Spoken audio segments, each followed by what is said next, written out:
আপনারা দেখছেন time friend YouTube channel. জানাবো আজকের কিছু বাছাই করা গুরুত্বপূর্ণ খবর। প্রধান সংবাদগুলি জানার আগে দেখে নিন আজকের সংবাদ শিরোনাম। বিস্ফোরক নয়, ইলেকট্রোম্যাগনেটিক ওয়ারহেড। ইরান এবার বানিয়ে ফেলল নতুন ক্ষেপণাস্ত্র রাস্টখিজ। প্রাত্যাঘাতের অস্ত্র এবার তড়িৎ চৌম্বকীয় তরঙ্গ। চলতি মাসে ইরান রাস্টখিজ নামে যে নতুন ক্ষেপণাস্ত্র পরীক্ষা করেছে তার অভিনবত্ব চমকে দিয়েছে পশ্চিমী দুনিয়াকে। প্রচলিত বিস্ফোরকের পাশাপাশি এতে রয়েছে তড়িৎ চৌম্বকীয় অস্ত্র স্থাপনের ব্যবস্থা, যা পশ্চিম এশিয়ায় বৈদ্যুতিন যুদ্ধকে নতুন মাত্রা দেবে বলে মনে করছেন অনেকেই। লুকিয়ে হোস্টেলের মেয়েদের স্নানের ভিডিও তুলত, খপ করে ধরে ফেলল যুবককে। ছাদের একটি জায়গা ছিল ফাঁকা, সেখান থেকে উকি দিলেই দেখা যেত হোস্টেলের স্নানঘরে। নিত্যদিন সে ছাদ থেকে স্নানঘরে উকি দিয়ে মেয়েদের স্নান করা দেখত সে। কখনো কখনো আবার মোবাইল ফোনে ভিডিও তুলে রাখত। টানা 1 বছর এমন কাজ করার অভিযোগ উঠেছে ওই যুবকের বিরুদ্ধে। অবশেষে হাতে নাতে ধরা পড়ল সে। আবারও গাজার দরজায় ইসরায়েলি ট্যাঙ্ক। ট্রাম্পের নেতৃত্বে হোয়াইট হাউসে বৈঠক। গাজা যুদ্ধ নতুন এক গুরুত্বপূর্ণ অধ্যায়ে প্রবেশ করেছে। মঙ্গলবার গভীর রাতে ইসরায়েলি সেনার উত্তর গাজার ইবাদ আল রহমান এলাকায় প্রবল ট্যাঙ্ক হামলা চালায়। এই অভিযানে অসংখ্য বাড়িঘর ধ্বংস হয়ে যায়, আহত ও নিহত হয় বহু মানুষ। ইউক্রেনে 629 মিসাইল ড্রোন দিয়ে ভয়াবহ হামলা চালালো রাশিয়া, নিহত 14। রাশিয়া ইউক্রেনের মধ্যে প্রায় 4 বছর ধরে যুদ্ধ চলছে, কোনো দেশই পিছু হটতে রাজি নয়।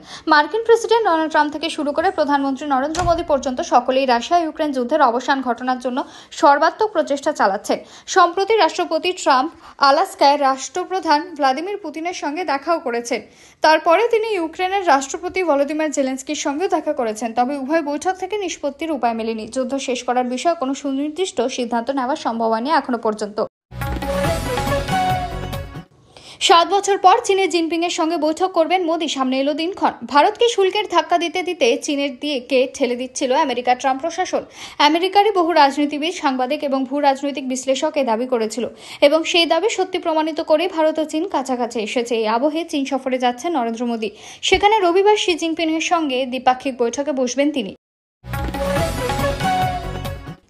গুজরাতে 10 বেনামি দলকে 4,300 কোটি চাঁদা খরচের হিসেবে গরমিল। রিপোর্ট ঘিরে তদন্তের দাবি। কংগ্রেসের গুজরাটে নিবন্ধিত 10টি বেনামি রাজনৈতিক দলের রহস্যজনক আর্থিক লেনদেন ঘিরে তৈরি হয়েছে বড় প্রশ্ন।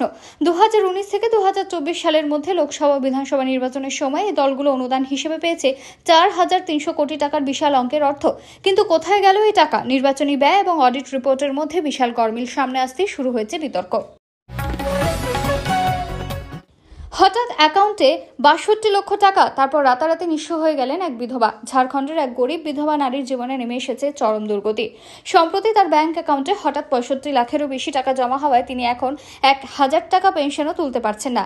ব্যাংক অ্যাকাউন্টে 62,61,000 টাকা জমা হয়, কিন্তু এরপরই তার অ্যাকাউন্টটি ফ্রিজ করে দেওয়া হয়। ফলে দীর্ঘ 5 মাস ধরে তিনি সরকারের দেওয়া 1,000 টাকা বিধবা পেনশন তুলতে পারছে না। এই বিশাল অঙ্কের টাকা কোথা থেকেই বা এলো তা তিনি জানেন না বলেই দাবি করছেন। আমেরিকার স্কুলে গুলির তাণ্ডব। বন্দুকের উপর লেখা ট্রাম্পকে হত্যা করো, ভারতকে নিক্ষেপ করো। আমেরিকার এক ক্যাথলিক স্কুলে বন্দুকবাজের ভয়াবহ তাণ্ডবে 3 জনের মৃত্যু এবং 20 জনেরও বেশি আহত হয়েছে। বন্দুক ও ম্যাগাজিনে লেখা ছিল, কিল ডোনাল্ড ট্রাম্প, কিল ট্রাম্প নাও, নিউক ইন্ডিয়া, ইসরায়েল মাস্ট ফল, বার্ন ইসরায়েল এবং ফর দ্য চিলড্রেন। এতক্ষণ শুনছিলেন সংবাদ শিরোনাম। এবার আসছে বিস্তারিত খবরে। ভিডিওটি ভালো লাগলে লাইক করুন এবং আমাদের ইউটিউব চ্যানেলটি সাবস্ক্রাইব করে আমাদের সঙ্গে থাকুন। ইসরায়েলি সেনাবাহিনী জানিয়েছে তাদের লক্ষ্য হলো গাজা সিটিকে ঘিরে রাখা এবং হামাসের শেষ শক্ত ঘাঁটিকে ধ্বংস করা। গত কয়েকদিন ধরে টানা বোমাবর্ষণ চলছে সেজাইয়া, জৈতুন এবং সাবরা অঞ্চলে। এসব এলাকায় ব্যাপক ধ্বংসযজ্ঞের পর সেনারা কিছু ট্যাঙ্ক সরিয়ে নিলেও এখন নতুন করে শহরের কেন্দ্রের দিকে অগ্রসর হচ্ছে। বর্তমানে গাজার প্রায় 20 লক্ষ মানুষের অর্ধেকেরও বেশি গাজা সিটি এবং আশেপাশের এলাকায় আশ্রয় নিয়েছে। ইসরায়েল জানিয়েছে বৃহৎ পরিসরে জনসাধারণকে সরিয়ে নেওয়া ছাড়া আর কোনো বিকল্প নেই। এজন্য দক্ষিণ গাজায় তাঁবু শিবির ও অস্থায়ী আশ্রয় তৈরি করতে উদ্যোগ নেওয়া হয়েছে। তবে আন্তর্জাতিক ত্রাণ সংস্থাগুলোর দাবি অন্তত 15 লাখ নতুন তাঁবুর প্রয়োজনে বিশাল শরণার্থী সংকট সামাল দিতে। গাজার স্বাস্থ্য মন্ত্রণালয়ের তথ্য অনুযায়ী অক্টোবর 2023 থেকে শুরু হওয়া এই যুদ্ধে 62,000-এরও বেশি ফিলিস্তিনি নিহত হয়েছেন। এবার রাশিয়া ইউক্রেনের রাজধানী কিয়েভে অবস্থিত ইউরোপীয় ইউনিয়নের প্রতিনিধি ভবনে আক্রমণ চালিয়েছে। ইউক্রেন জানিয়েছে যে রাশিয়া কিয়েভে ব্যাপক আক্রমণ চালিয়েছে। তাতে কমপক্ষে 14 জন মারা গিয়েছেন আর 40 জন আহত হয়েছেন। ইউক্রেনের বিদেশমন্ত্রী আন্দ্রে সিবিয়া হ্যান্ডেলে একটি পোস্ট করে বলেন, যে রাশিয়ার আক্রমণে ইউক্রেনের ইউরোপীয় ইউনিয়ন মিশনের একটি ভবনও ক্ষতিগ্রস্ত হয়েছে। রাষ্ট্রপতি ভলোদিমির জেলেনস্কিও জানিয়েছেন, কিয়েভে রাশিয়ার হামলায় 14 জন নিহত হয়েছেন, যার মধ্যে 3 জন শিশুও রয়েছে। তিনি বলেন, ইউরোপীয় ইউনিয়ন ভবন সহ অনেক স্থাপনায় ক্ষতিগ্রস্ত হয়েছে। তিনি আরও বলেন, এই রুশ হামলার নিন্দা কেবল ইউরোপীয় ইউনিয়নের পক্ষ থেকে নয়, বিশ্বব্যাপী প্রয়োজন। ইউক্রেনে ইউরোপীয় ইউনিয়নের সভাপতি আন্তোনিও কোস্তাও এই হামলার সত্যতা নিশ্চিত করেছেন। হামলায় ক্ষতিগ্রস্ত ভবনের ছবি শেয়ার করে তিনি এক্সে লিখেছেন, ইউক্রেনে রাশিয়ার আরও এক ভয়াবহ ক্ষেপণাস্ত্র হামলায় আমি আতঙ্কিত। রাশিয়ার যুদ্ধ শেষ করার ইচ্ছে নেই। ভিডিওটি ভালো লাগলে অবশ্যই একটি লাইক করবেন এবং চ্যানেলটি সাবস্ক্রাইব করে আমাদের সাথে জুড়ে থাকবেন, সময়ের সঙ্গে সত্যের পাশে হয়ে। ধন্যবাদ।